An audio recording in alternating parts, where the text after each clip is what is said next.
Bonjour à tous, maa ngi leen di nuyu kenn ku nekk sa tur ak sa sant bon di participer bon kenn sànniwul xeer kenn mais ñuy participer suñu dëkk rek wax ci lu rafet ba pare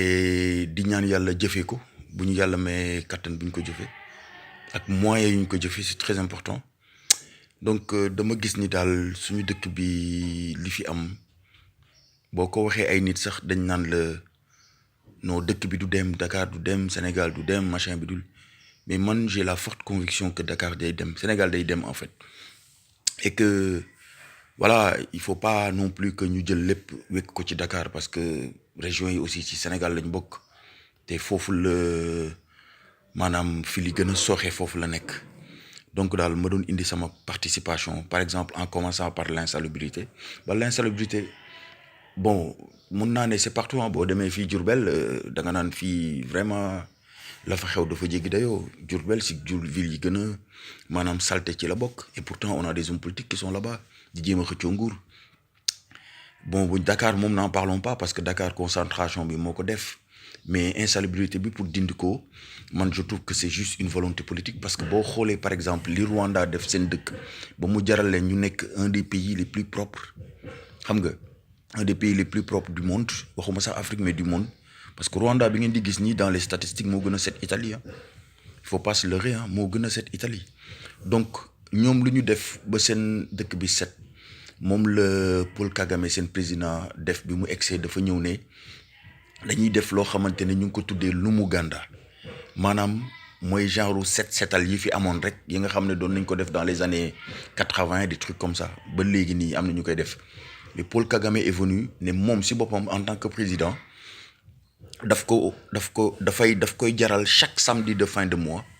su amul programme moom si boppam day wàcc ci tali bi nettoyer ak ñëpp ba pare ñu def ko benn genre institution mu tegati si ne ku sànneeti mbalit ci mbedd ku sànni këyit ci mbedd ku sànni plastique ci mbedd non seulement ay délit la woon mineur mais dafa dem ba criminaliser ko ba nit ñi kenn ñemeetu ko def. Donc dëkk noonu lay doxee je ne veux pas aussi que les gens me disent oui c'est un dictateur non c'est pas un dictateur moi je préfère un dictateur chez moi avec un pays propre qu'un gars qui prône la démocratie à l'européenne et que doxul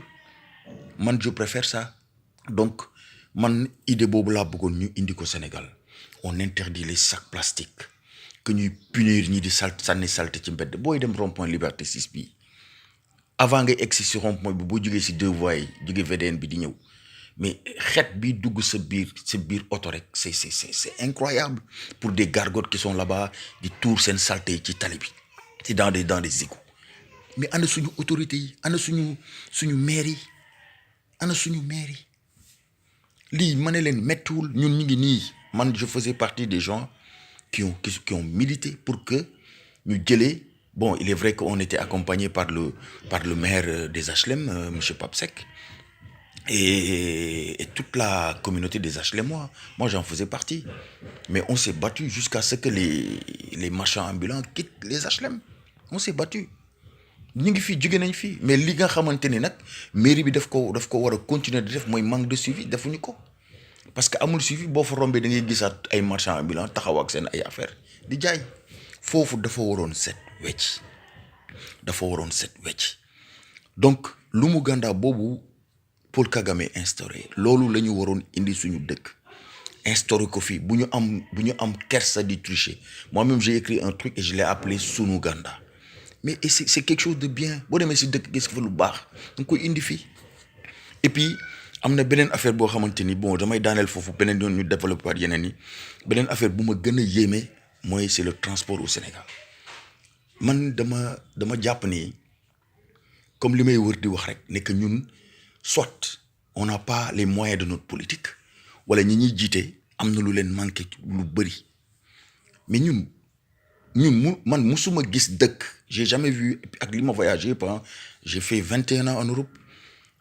ci 21 ans yi nekk naa Paris nekk naa France après ma dem Angleterre mais man musuma gis les bus nationaux ñu leen di concurrencer ça c'est l'erreur d'Abdoulaye Wade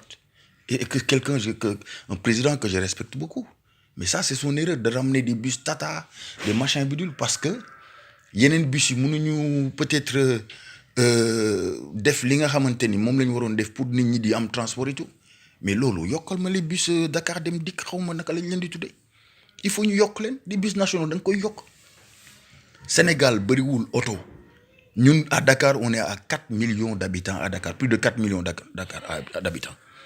mais à Londres on est à 8 millions et quelques d'habitants on est à j'avais même noté le truc on est à 8 millions 136 et pourtant le transport marche énormément bon il est vrai qu'il y a le métro il y a d'autres choses d'autres paramètres certes mais ñun loolu dañ ko war a xeexal suñu bopp li ñu sonal suñu transport bi ak suñu bouchon yi mooy les Ndiaga Ndiaye les Tata et les taxis. Je vais vous donner juste un exemple bête et simple apparemment mosoon nañ ko fi def Sénégal boobu fekkuma fi mais ñun par exemple bi ma nekkee Londres mais ñun taxi doo ko arrêté ci mbedd on n'arrêtait pas les taxis dans la rue taxi da ngay dem bindu ci benn agence ñu lay woo di la jox client et loolu muy dëgg mais taximan yi fu leen neex ñu gaare ci duggu tali bi fu leen neex du ñu def sax seen clignotant taxaw accident am fa balaa ñuy débloquer la situation c'est la croix et la bannière. nañ leen réfléchir gars man ëpp ma kenn xel de ngeen baal ma quoi vraiment sans fausse modestie liñ fi war a def dafa yomb mun nañ ko def avec de la volonté on peut s'en sortir man loolu laa mës a gëm dama ko mës a gëm man fi ma jógee fi ma xamante ni mais vraiment je les remercie au passage les gars de FedEx man li ñu def ci man vraiment bëggoon naa Sénégalais yu bëri am ko quoi je vous beneen anecdote ñun foofu du ñu amul ay dama juum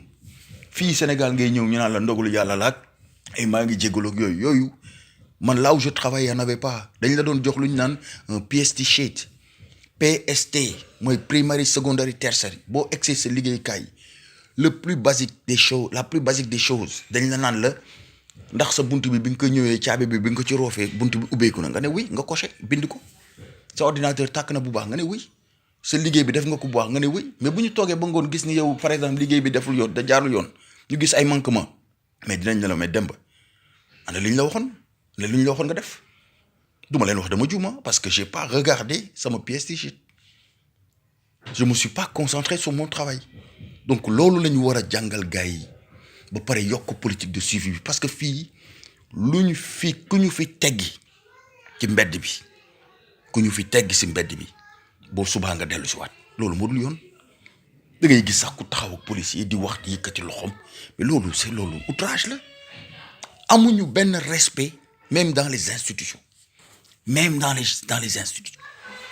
loolu nañ ci jóg n'allez pas me dire ay oui les policiers sont corrompus machin bi mais